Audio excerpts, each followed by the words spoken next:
It is about Heart in general. You have a chairman that is in a conflict of interest about contracts awarded to his company.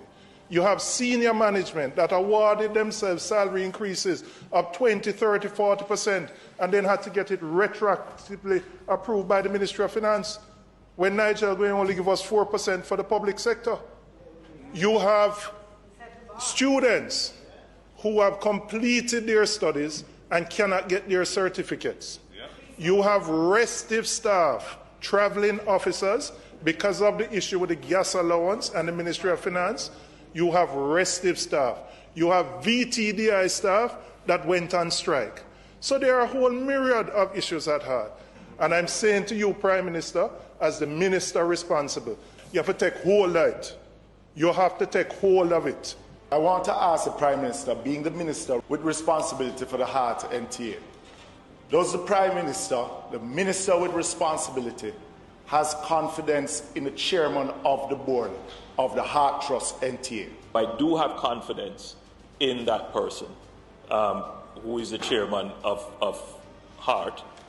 As minister, does the Prime Minister see the conflict of interest with the current sitting chairman of the board, and what actions will be taken? We have to be careful in how we in this body weaponize conflicts of interest and connected parties. If we weaponize these things where simple things can turn out into the demonization and destruction of people's character and integrity.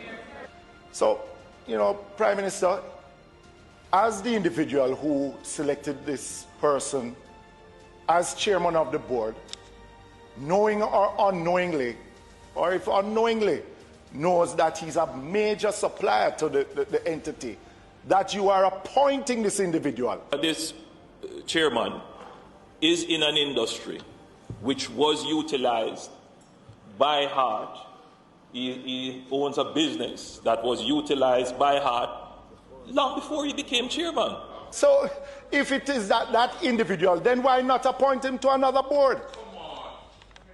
But why appoint him as chairman of the same board of the entity that he's a major, not a minor supplier, a major supplier? And I'm not saying that Mr. Gabidon is not a worthwhile person of being on the board and chairing the board of Heart Trust NTA, but the notion of a conflict of a major supplier chairing the board, then what do you expect the public then to feel and see? In an environment where we have had instance after instance of nepotism, cronyism, and maladministration, I personally am not of the view that when somebody has a position of that level of responsibility, they can cure a conflict of interest merely by declaring it and recusing themselves. It is too easily manipulated.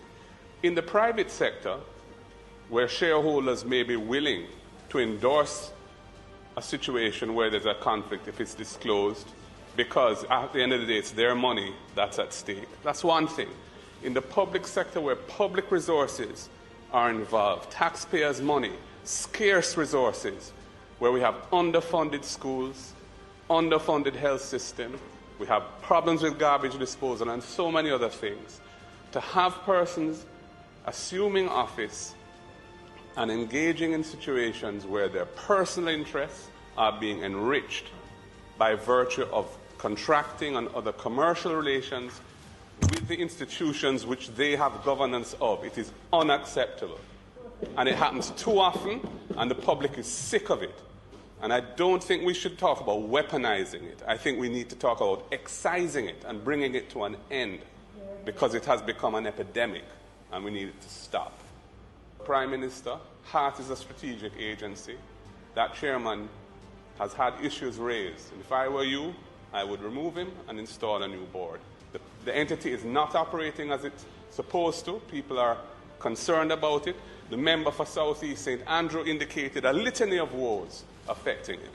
And I think it needs a change at the top. And I would encourage you to take a strong decision and let the thing move forward with a clean slate.